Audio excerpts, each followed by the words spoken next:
আসসালামু আলাইকুম ভিউয়ার্স, আমি ফাতেমা মনি বলছি। সবাই কেমন আছেন? আশা করি সবাই আল্লাহর রহমতে ভালো আছেন।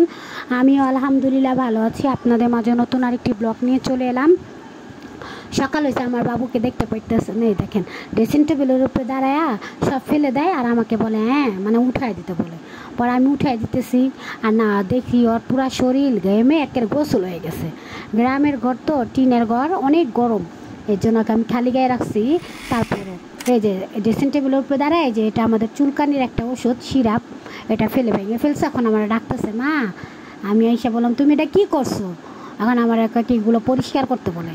এখন আমি বলছি তুমি নামবা না, এখানে দাঁড়ায় থাকো, কেন গ্লাস তো কত জায়গায় ছড়ায় ছিটাইছে, পরে যায় পরে আমার আমি সব কিছু পরিষ্কার করে। আব্দুর রহমানের দাদা আব্দুর রহমানের সরিষার তেল দিছে, ভাঙ্গায়া তেল দিছে। আব্দুর রহমান অসুস্থ।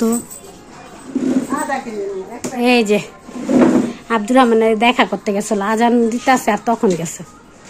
এই যে আমি ফোন দিছিলাম, এই যে তেলগুলো খাঁটি সরিষার তেল, দেখছেন কালার কিরকম, একেবারে খাঁটি। আমার আব্বাই শ্বশুরে এটা ভাঙ্গাইয়া দিছে।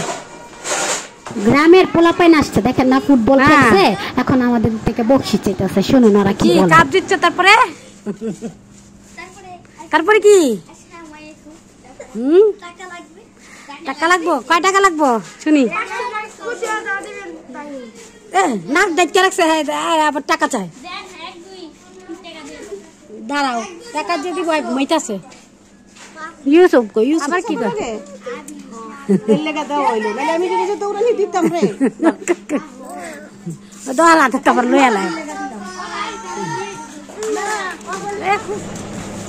এখন আমরা সন্ধ্যায় নাস্তা করবো কি সিঙ্গারা আর হচ্ছে যেগুলো, এগুলোর নাম কি মুসা? পেঁয়াজু, গোল পেঁয়াজু। গোল পেঁয়াজু। দেখেন মুসার চেহারাটা কি হয়ে গেছে পানি না খাইতে খাইতে। এই যে আমার বাচ্চাটা শুকাইয়া কুটুকটু হয়ে গেছে। কুট্টু বাবু, কুট্টু বাবু, কুট্টু বাবু। দিনের বেলা অনেক গরম থাকে, তাই ফ্রিজ পরিষ্কার করতে পারি না। আজকে করবো রাত্রের বেলা, গরমের জন্য কাজ করা যায় না। আমার বিচ্ছুরায় বরফ পাড়াইতেছে। এই যে গোস নামাইছি, ফ্রিজ পরিষ্কার করবো, কেন আবার চলে যাব না। এখানে আমরা ছোলা বুট বাগার দিব, খাবো মুড়ি মাখা, তাই রান্না করতেছি। আর এখানে আমাদের কত মানুষ আসছে। ইউসুফের যে এটা আমার কাকা লাগে, আরেকটা ইউসুফের কথা বলতেছে, গাছের ফেসবুক আছে, তো সবাই বলতেছে এর জন্য। এই যে আমার এটা আরেকটা, তারপরে হচ্ছে কাক, সবাই আসছে ওর নামে কথা বলতেছে। দেখেন খেসারি ডালের বড়া বানাইতেছি, পেঁয়াজু। এগুলো হচ্ছে আমরা রাত্রে ভাত দিয়ে খাবো। পেঁয়াজু, ডাল, তারপর ডিম ভাজা, এগুলো আমাদের রাতে খাবার ছিল। কাপড়গুলো বের করতেছি, কাপড়গুলো গুছায় ফেলবো, কারণ আমরা কালকে ইনশাআল্লাহ ঢাকায় চলে যাব গ্রাম থেকে। কি উল্টা পাল্টা গরমের কারণে আমি যে কি উল্টা পাল্টা কথা বলি আমি নিজেও জানি না। যাই হোক, সবাই ব্যাগটা গুছানো শেষ, আরও কাপড় আছে ওগুলো ভিজা, ওগুলো সকালবেলা ভরবো। জায়গা অনেক আছে, ব্যাগ নিয়ে আসছিলাম তখন একটুও জায়গা হয় না, আর এখন ব্যাগ কতখানি খালি দেখছেন।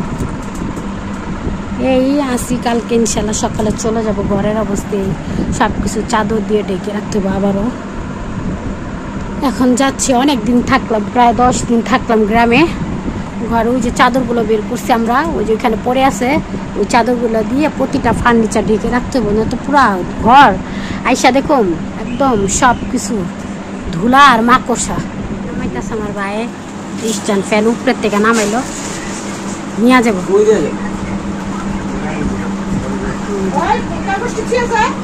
স্ট্যান্ড ফ্যান কাগজ দিতেছে, কারণ হচ্ছে নাতিদের অ্যালার্জি দিয়ে শরীর ভরে গেছে, তো ঝাড়ু দিতেছে আর দিকটা ফ্যান খুলতেছে।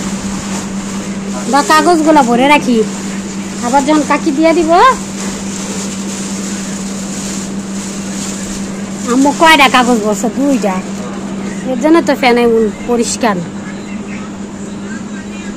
এই যে কাগজ, রাত বাজে 11টা 6, ঘর একেবারে শেষ। এই যে এটার নাম হচ্ছে ব্ল্যাকি, মুসা অনেক আদর করে। এতক্ষণ মুসা আদর না, এই আগুন ধরে সুস্কে আম্মু না নিষেধ করছে কি কাম? মশা তো কয়েল তো ধরাই দিছে, ঘরে কয়েল ধরা দিছে মুছে বিছানা গুছাবো, রাত হয়ে গেছে, চাদরটা বিছাবো। দেখেন চাদর দিয়ে আমার ছেলে খেলা করতেছে মজা করে। তো হচ্ছে আমি বলতেছি আমাকে চাদরটা দাও, কালকে সকালে আমরা সবাই চলে যাব। সবাই ভালো থাকবেন, আমাদের চ্যানেলের পাশে থাকবেন। আল্লাহ হাফেজ।